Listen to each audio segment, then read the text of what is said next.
Hello friends, ಎಲ್ಲರೂ ಹೇಗಿದ್ದೀರಾ? ಇವತ್ತು ನಾನು ಸೂಪರ್ ಆಗಿರೋ ಚಿಕನ್ ಬಿರಿಯಾನಿ ಮಾಡೋದು ಹೇಗೆ ಅಂತ ತೋರಿಸ್ಕೊಡ್ತಾ ಇದ್ದೀನಿ. ಇದಂತೂ ಮಕ್ಕಳು ತುಂಬ ಇಷ್ಟಪಟ್ಟು ತಿಂತಾರೆ. ಸ್ಪೈಸಿ ಇರಲ್ಲ, ಟೇಸ್ಟ್ ಮಾತ್ರ ತುಂಬ ಜಾಸ್ತಿ ಇರುತ್ತೆ. ಹಂಗಾದ್ರೆ ವಿಡಿಯೋನ ತಡ ಮಾಡೋದು ಬೇಡ, ಶುರು ಮಾಡೋಣ.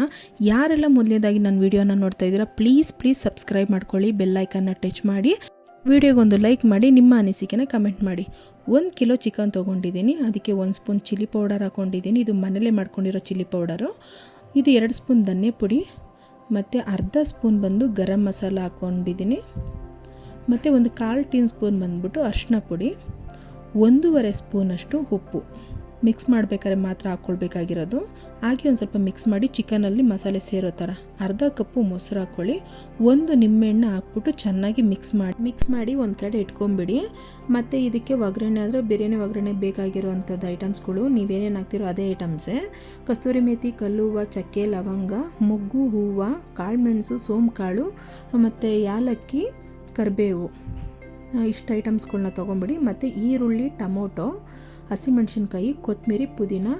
ಟೊಮೊಟೊನ ಫಸ್ಟು ಮಿಕ್ಸಿಗೆ ಹಾಕಿ ಪೇಸ್ಟ್ ಮಾಡಿ ಒಂದು ಕಡೆ ಇಟ್ಕೊಂಬಿಡಿ. ಈರುಳ್ಳಿನೂ ಪೇಸ್ಟ್ ಮಾಡಿ ಒಂದು ಕಡೆ ಇಟ್ಕೊಳ್ಳಿ. ಕೊತ್ತಂಬರಿ, ಪುದೀನನೂ ಪೇಸ್ಟ್ ಮಾಡಿ ಒಂದು ಕಡೆ ಇಟ್ಕೊಂಬಿಡಿ. ಕುಕ್ಕರ್ಗೆ 1/4 ಲೋಟದಷ್ಟು ಎಣ್ಣೆ ಹಾಕಿ ಸ್ಪೈಸಿ ಐಟಮ್ನ ಅಷ್ಟು ಹಾಕಿ ನಿಧಾನ ಉರಿಯಲ್ಲಿ ಸ್ವಲ್ಪ ಹುರ್ಕೊಳ್ಳಿ. ಮತ್ತು ಒಂದು 5 ಹಸಿಮೆಣಸಿನ್ಕಾಯಿ ತೊಗೊಂಡಿರೋದು ನಾನು, ಅದು ಕೂಡ ಒಗ್ಗರಣೆಗೆ ಹಾಕಿ ಅದನ್ನು ಕೂಡ ಚೆನ್ನಾಗಿ ಬಾಡಿಸ್ಕೊಳ್ಳಿ. ಇದು ಹುರಿತಿದ್ದಂಗೆನೇ 1.5 ಸ್ಪೂನಷ್ಟು ಶುಂಠಿ ಬೆಳ್ಳುಳ್ಳಿ ಪೇಸ್ಟ್ನ ಹಾಕ್ಕೊತೀನಿ ನಾನು. ಇದನ್ನ ಸ್ವಲ್ಪ ಸಣ್ಣ ಉರಿಲೇ ಹಾಕ್ಕೊಳ್ಳಿ, ಇಲ್ಲಾಂದರೆ ಮಸಾಲೆ ಎಲ್ಲ ಸೀದೋಗ್ಬಿಡುತ್ತೆ. ಈ ರೀತಿ ಶುಂಠಿ ಬೆಳ್ಳುಳ್ಳಿ ಪೇಸ್ಟ್ ಹಾಕ್ಕೊಂಡಾದ್ಮೇಲೆ ಮೊದಲನೇದಾಗಿ ನಾನು ಈರುಳ್ಳಿ ಪೇಸ್ಟ್ನ ಹಾಕ್ಕೊತೀನಿ. ಈರುಳ್ಳಿ ವಾಸನೆ ಎಲ್ಲ ಹೋಗಬೇಕು, ಹಸಿ ವಾಸನೆ ಆ ರೀತಿ ಹೋಗೋ ತನಕ ಎಣ್ಣೆಲಿ ಚೆನ್ನಾಗಿ ಬೇಯಿಸ್ಬೇಕು. ಆಮೇಲೆ ಟೊಮೊಟೊ ಪೇಸ್ಟ್ ಹಾಕ್ತೀನಿ, ಅದು ಕೂಡ ಸ್ಮೆಲ್ ಹೋಗೋ ತನಕ ಹುರ್ಕೊಬೇಕು. ಈ ರೀತಿ ಉರಿತಿರ್ಬೇಕಾದ್ರೆ ಒಂದು ಚಿಟಿಕೆಯಷ್ಟು ಅರಿಶಿನ ಹಾಕ್ಕೊಂಡಿದ್ದೀನಿ. ಮತ್ತು ಕೊತ್ತಂಬರಿ, ಪುದೀನ ಪೇಸ್ಟು ಕೂಡ ಹಾಕ್ಕೊತಾ ಇದ್ದೀನಿ. ಈ ರೀತಿ ವಾಸನೆ ಹೋಗೋ ತನಕನೂ ಸ್ವಲ್ಪ ಹೊತ್ತು ಬಿಟ್ಟು ನೀವು ಪೇಸ್ಟ್ಗಳನ್ನ ಹಾಕ್ಕೊಬೇಕು. ಈ ರೀತಿ ಚೆನ್ನಾಗದು ಎಣ್ಣೆ ಬಿಡಬೇಕು. ಆ ಟೈಮಲ್ಲಿ ಮಿಕ್ಸ್ ಮಾಡಿ ಇಟ್ಕೊಂಡಿರ್ತೀವಲ್ಲ ನಾವು ಚಿಕನ್ನ, ಆ ಚಿಕನ್ನ ಹಾಕಿ ಚೆನ್ನಾಗಿ ಮಿಕ್ಸ್ ಮಾಡಿಬಿಡಿ. ಮಸಾಲೆಗೆ ಯಾವುದೇ ರೀತಿ ನೀರನ್ನ ಬಳಸ್ತೇನೆ. ಮಸಾಲೆ ಪೂರ್ತಿ ಚಿಕನಲ್ಲಿ ಕುತ್ಕೊಬೇಕು. ಮತ್ತು 1.5 ಸ್ಪೂನಷ್ಟು ಉಪ್ಪು ಹಾಕ್ಕೊತೀನಿ. ಚಿಕನ್ ಉಪ್ಪಿಡಿಬೇಕಲ್ವ, ಆ ಕಾರಣಕ್ಕಾಗಿ ಈ ಟೈಮಲ್ಲಿ ಉಪ್ಪು ಹಾಕ್ಕೊಳ್ಬೇಕಾಗುತ್ತೆ. ನಾನೇನು ಮಾಡ್ತೀನಿ ಅಂದರೆ ಕೊತ್ತಂಬರಿ ಮತ್ತು ಟೊಮೊಟೊ, ಈರುಳ್ಳಿ ಇದೆಲ್ಲ ನಾನು ತೊಳೆದು ಇಟ್ಕೊಂಡಿದ್ನಲ್ವ ನೀರನ್ನ, ಅದನ್ನ ನಾನು ವೇಸ್ಟ್ ಮಾಡಲ್ಲ. ಕೆಲವರು ಮಸಾಲೆ ಜೊತೆನೇ ನೀರನ್ನ ತೊಳೆದು ಹಾಕೋದ್ರಿಂದ ಅಕ್ಕಿ ಮತ್ತು ನೀರಿನ ಅಳತೆ ಸರಿಯಾಗಿ ಸಿಗದೆ ಅನ್ನ ಪೂರ್ತಿ ಒಂಥರ ಬೊಂಬಲಾದಂಗೆ ಆಗಿಬಿಡುತ್ತೆ, ಅನ್ನ ಉಡಿ ಸಿಕ್ಕಲ್ಲ. ಹಂಗಾಗಿ ನಾನು 3 ಲೋಟ ಅಕ್ಕಿ ತೊಗೊಂಡಿರೋದ್ರಿಂದ 6 ಲೋಟ ನೀರು ಹಾಕ್ತಾಯಿದ್ದೀನಿ.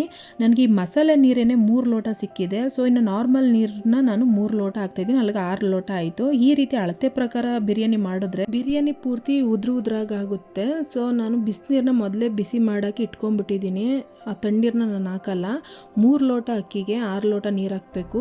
ಅಕ್ಕಿನೂ ಸಮೇತ ನಾನು ತೊಳೆದೇ ಮೊದಲೇ ಇಟ್ಕೊಳ್ಳಲ್ಲ. ಚೆನ್ನಾಗಿ ಮಸಾಲೆ ಮತ್ತು ನೀರು ಎರಡೂ ಚೆನ್ನಾಗಿ ಬೇಯಬೇಕು. ಈಗ ನಾರ್ಮಲ್ ವಾಟರ್ ನಾನು 3 ಲೋಟ ಹಾಕ್ತಾಯಿದ್ದೀನಿ, ಅದನ್ನ ಕುದಿಯೋಕ್ಕೆ ಬಿಟ್ಬಿಟ್ಟಿದ್ದೀನಿ. ಈ ರೀತಿ ಚೆನ್ನಾಗಿ ಕುದಿಬೇಕು. ಚಿಕನ್ ಒಂದು ಹದದಲ್ಲಿ ಬೆಂದಿರಬೇಕು. ಅಕ್ಕಿನ ತೊಳ್ಕೊಂಡು ಸೋರಿಸಿ ಹಾಕಬೇಕು. ಅದನ್ನ ಹಾಗೆ ಒಂದೇ ಸತಿ ಹಾಕಿದ್ರೆ ಅದರಲ್ಲಿರೋ ನೀರಿನ ಅಂಶದಿಂದನೂ ಸಹ ಅನ್ನ ಮುದ್ದೆ ಆಗಿಬಿಡುತ್ತೆ. ಸೊ ಅನ್ನನೂ ಅಕ್ಕಿ ಈ ರೀತಿ ಬೇಯ್ತಿರ್ಬೇಕಾದ್ರೆ ನಿಧಾನವಾಗಿ ತಿರ್ಸ್ಕೊಳ್ಳಿ. 70 ಭಾಗದಷ್ಟು ನಾನು ಕುಕ್ಕರಲ್ಲಿ ಅನ್ನನ ಈ ರೀತಿ ಬೇಯಿಸ್ಕೊಂಡ್ಬಿಡ್ತೀನಿ. ಯಾವುದೇ ರೀತಿ ವಿಸಿಲ್ ಹಾಕಲ್ಲ. ಅನ್ನ ಸಿಯೋದು ಇಲ್ಲ. ಈ ರೀತಿ ನೀವು ಒಂದ್ಸತಿ ಟ್ರೈ ಮಾಡಿ ನೋಡಿ. ಅನ್ನ ಸಿಯೋದಿಲ್ಲ, ಒಂದೇ ಒಂದು ಅಗಲ ನಾನು ಸಿಯೋದಿಲ್ಲ. ವಿಸಿಲ್ ಹಾಕ್ತೇನೆ ಒಂದು 70 ಭಾಗದಷ್ಟು ಕುಕ್ಕರಲ್ಲೇ ಬೆಂದ ನಂತರ ಈ ಅದಕ್ಕೆ ಬರೋ ಟೈಮಲ್ಲಿ ಚೆನ್ನಾಗಿ ಕುದೀತಾ ಇರಬೇಕು. ಒಂದ್ಸತಿ ನಿಧಾನವಾಗಿ ಮಿಶ್ರಣ ಮಾಡಿಬಿಟ್ಟು ಕುಕ್ಕರ್ ಮುಚ್ಚಳನ ಮುಚ್ಚಿಬಿಡಿ. ಒಂದೇ ಒಂದು ಅಗಲ ನಾನು ಸೀಬಾರ್ದು ಅಂತಂದರೆ ಚಪಾತಿ ತವ ಇಟ್ಟು ಸ್ಟವ್ನ ಫುಲ್ ಜಾಸ್ತಿ ಮಾಡಿಬಿಟ್ಟು ಕುಕ್ಕರ್ನೆತ್ತಿ ತವ ಮೇಲೆ ಇಟ್ಬಿಡಿ. 20 ನಿಮಿಷ ಕ್ಲೋಸ್ ಮಾಡಿಬಿಟ್ಟು ಸುಮ್ಮನೆ ಬಿಟ್ಬಿಡಿ. ಅದಾದಮೇಲೆ ನೋಡಿ, ಒಂದೇ ಒಂದು ಅನ್ನನೂ ಸೀದಿರಲ್ಲ, ಬಿರಿಯಾನಿ ಮಾತ್ರ ಉದುರಾಗಿ ಕಡಲೆಪುರಿ ಥರ ಆಗಿರುತ್ತೆ. ಚಿಕನ್ನು ನೀಟಾಗಿ ಬೆಂದಿರುತ್ತೆ. ಖಾರ ಆಗಿರ್ಬೋದು, ಉಪ್ಪಾಗಿರ್ಬೋದು ಕರೆಕ್ಟಾಗಿ ಆಗಿರುತ್ತೆ. ಈ ರೀತಿ ಮಾಡ್ಕೊಂಡು ಒಂದು ಸತಿ ತಿನ್ನೋಡಿ. ಮಕ್ಕಳಂತೂ ಕೇಳ್ತಾರೆ ಒಂದು ಸತಿ ತಿಂದಾದ್ಮೇಲೆ. ಜೊತೆಗೆ ಮೊಸರು ಬಜ್ಜಿ ಇದ್ಬಿಟ್ರೆ ಸೂಪರಾಗಿರುತ್ತೆ ಫ್ರೆಂಡ್ಸ್. ಮಕ್ಕಳಂತೂ ತುಂಬ ಇಷ್ಟಪಟ್ಟು ತಿಂತಾರೆ. ಹೋಟೆಲಲ್ಲಿ ಹೋಗಿ ಏನೇನು ಎಣ್ಣೆ ಯೂಸ್ ಮಾಡಿರ್ತಾರೋ ಅದನ್ನ ತಿನ್ನೋದಕ್ಕಿಂತ ಮನೆಯಲ್ಲೇ ಒಂದು ಸ್ವಲ್ಪ ಲೇಟ್ ಆದರೂ ಪರವಾಗಿಲ್ಲ, ಸೂಪರಾಗಿರೋ ಬಿರಿಯಾನಿ ಮಾಡ್ಕೊಂಡು ತಿನ್ಬೋದಾ. ಮಾತ್ರ ಚಿಕನ್ ಮಾತ್ರ ಹೂವು ಥರ ಅಷ್ಟು ಬೆಂದಿರುತ್ತೆ.